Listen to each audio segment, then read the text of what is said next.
요즘 현대인들에게 자주 발생하는 항문질환 중 하나인 치질은 평소 생활 습관으로 인하여 발생하는 경우가 많이 있습니다. 특히 서양식 위주의 식단으로 인하여 비만이 되고 비만과 과체중으로 인하여 항문 질환이 발생률이 높아지게 됩니다. 항문관의 경우 대부분 항문 바로 윗부분의 내 관략근으로 둘러싸고 있는 부분이며 평소 충분하게 압력을 사용하여 직장에 축적된 변이 새지 않게 항문을 닫아주는 역할을 하는데, 이 항문관의 경우 배변할 때 압력이 저하되며 직장에 쌓여있던 변이 배출이 되는 것입니다. 그러나 이 부위의 압력이 충분하게 전달이 되지 않고 배변을 할 때 높은 압력 상태를 유지할 경우 배변 시 저항이 생기며 이로 인하여 배변 활동 시간이 길어지게 됩니다. 비만 그리고 과체중은 항문 둔부 사이 깊게 있는 항문 주위가 습하고 직장 내의 점액이 항문 주변에 묻어나면서 그 주변 피부의 습진이나 질환을 야기하게 됩니다. 세월이 흐르며 직장이 아래로 처지고 장점막이 중첩되면 직장 내의 탈출과 같이 골반 장기가 처지는 증후군이 발생하게 됩니다. 이럴 경우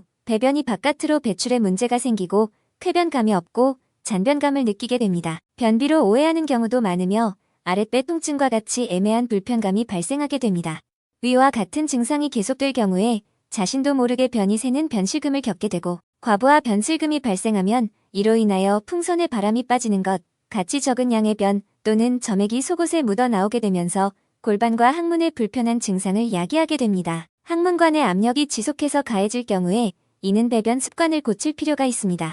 배변을 할 때 항문관의 압력이 저하되며 항문의 흔한 3대 질환을 일으키게 됩니다. 항문관 압력이 높아진 이유가 명확하게 밝혀지지 않았으나 화장실에서 전자기기 사용이 늘어나며 화장실에 오랜 시간 머물게 되고 이외에도 지방이 많은 음식을 먹는 것이 원인이라고 추측되고 있습니다. 항문관 압력이 증가하면 치질이 심해지게 되는데, 이는 일상생활에 불편함을 주며 심할 경우에는 수술해야 하는 경우도 있습니다. 그러나 치질의 경우에는 재발할 가능성이 높기 때문에 이는 평소 생활 습관을 바꾸는 것이 가장 중요합니다. 생활 습관을 개선하기 위해서는 자신에게 맞는 생활 패턴을 확인하고 식습관 또한 올바르게 바꾸어 주어야 합니다. 위와 같은 질환이나 경험하고 싶지 않으시다면 평소 습관을 개선하고 하루 좌욕 횟수 확인하고 좌욕을 해주는 것도 좋은 방법입니다. 좌욕은 항문을 청결하게 유지시켜주는 역할을 하며 항문의 경우 배변 배출 시 중요한 역할을 해주는 것으로 좌욕할 경우 항문암이나 질병 그리고 변비로부터의 건강 문제를 예방할 수 있습니다. 좌욕은 따뜻한 물에 앉아서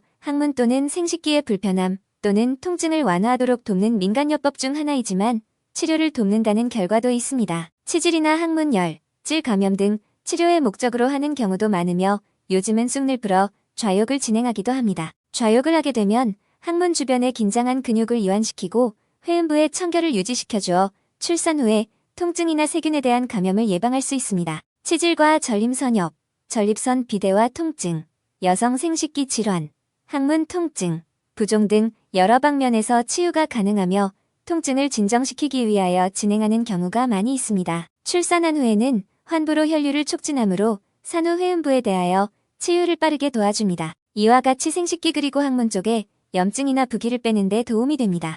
환부를 깨끗하게 하는 기능이 있기 때문에 전반적인 위생 상태를 개선할 수 있습니다. 좌욕을 할 때는 좌욕기를 의료기에서 구매하여 엉덩이가 잠길 정도의 물을 받고 환부가 물에 완전히 잠기게 둔 후에 관략근을 편안한 자세와 마음으로 폈다 오므리기를 반복하시면 됩니다. 하루 좌욕 횟수 같은 경우 2회에서 4회 정도가 좋고 5분에서 10분 정도 진행해 주시면 됩니다.